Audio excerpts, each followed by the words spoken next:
Hey, I'm back. Another quick one. This is a combination of recent finds and some other stuff that I've had around.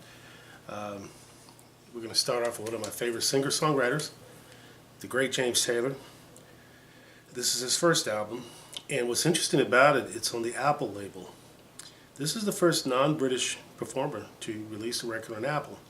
I believe it was released in 1968 in the UK and 1969 in the US. Among the great songs on here is Carolina in My Mind and Something in the Way She Moves. Paul McCartney and George Harrison provided some backup on, I think, one of those songs.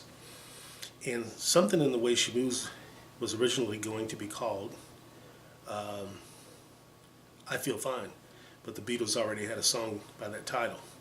At least that's what I understand. If you get a chance, check this record out. It's so good.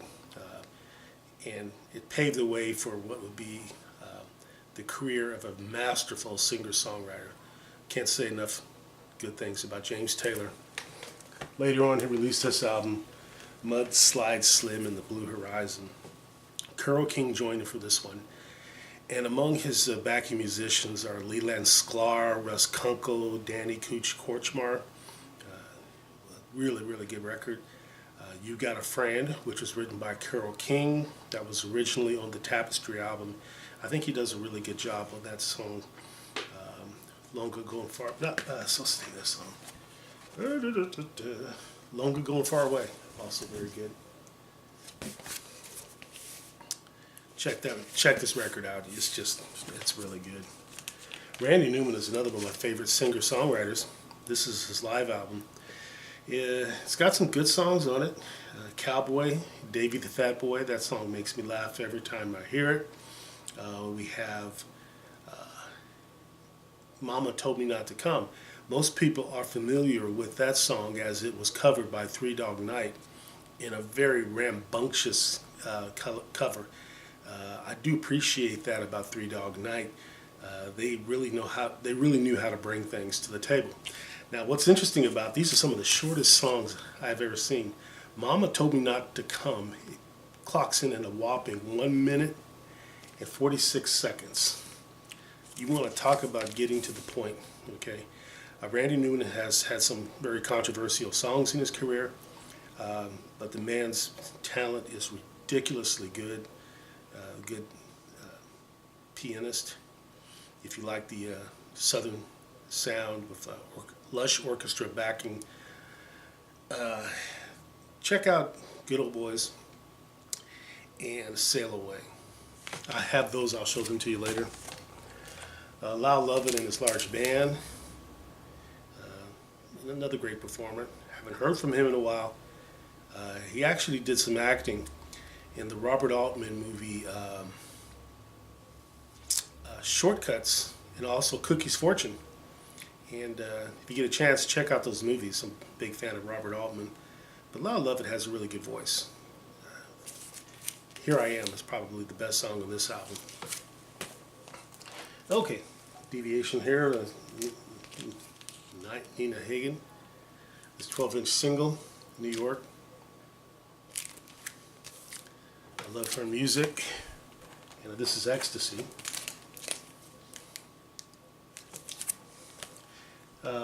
For the longest time, I didn't have very many Rolling Stones albums, but I did get a hold of this one.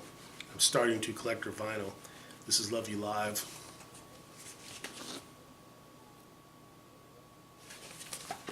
Oops. Yeah, there's their label. My favorite Rolling Stones album is probably Exile on Main Street. And my favorite song is probably Street Fighting Man. I believe they did an album sometime back called Stripped, and they do an acoustic version of Street Fighting Man. By the way, that song is an answer to Dancing in the Streets. Listen to Dancing in the Streets, and then listen to Street Fighting Man, and you'll see what's being said here. Whoa, a wild deviation from the Rolling Stones is the B-52s.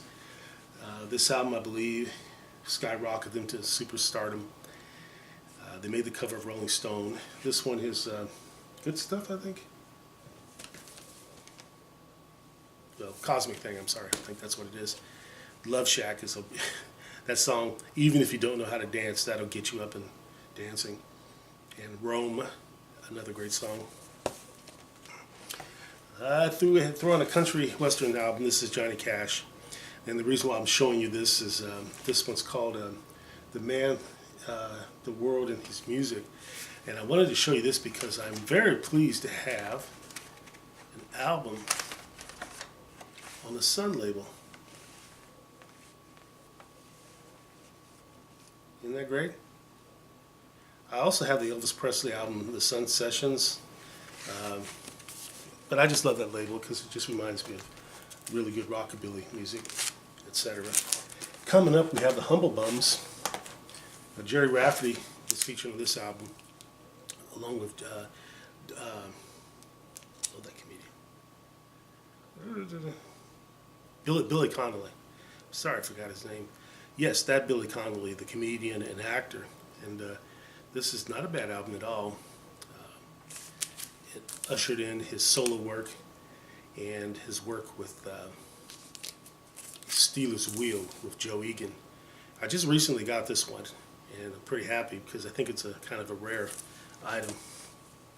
This is Stealers Wheel for Gus Lee Park. I've shown this before, but another great album. Joe Egan and Jerry Rafferty. Emerson Lake and Palmer's first album. This is like my 3 millionth copy of this. I just love that song.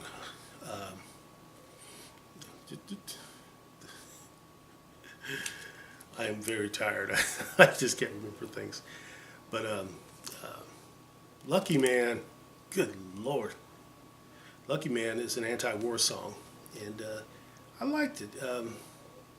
It's a very beautiful song. I think Take a Pebble is also on this album. We lost 2 members in 2016 of the same group here.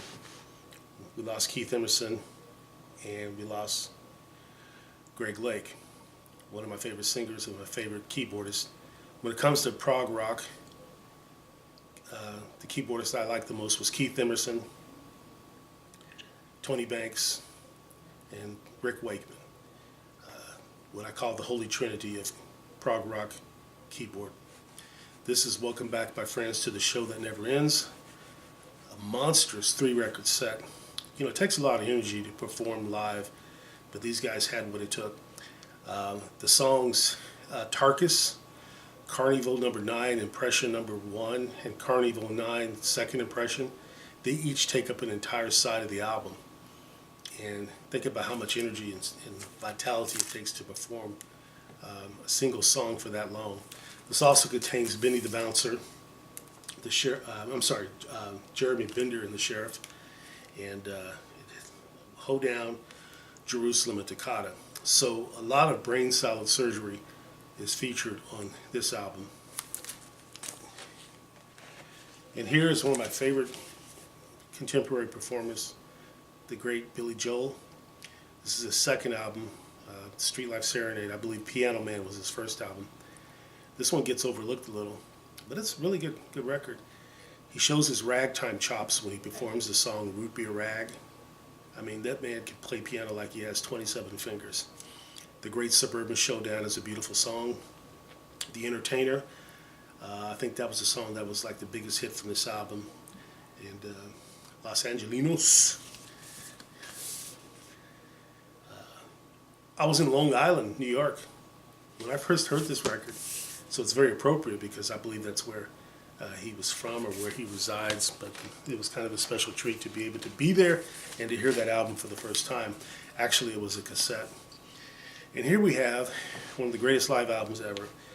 3 albums stand out as great live albums. One is Peter Frampton, Frampton Comes Alive, Bebop Deluxe's Live in the Air Age, and this beauty right here, Waiting for Columbus by Little Feat. I heard the live music before I heard the studio music, and it's just an interesting experience to learn about this group this way. Dixie Chicken, Spanish Moon. Let's see what else we got in here. Don't Bogart That Joint.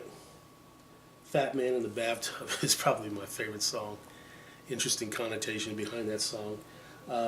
They also do a good version of Tribe Face Boogie and Rocket in My Pocket, which are just phenomenal. And there you go. Little Feat. It's fronted by Lowell George.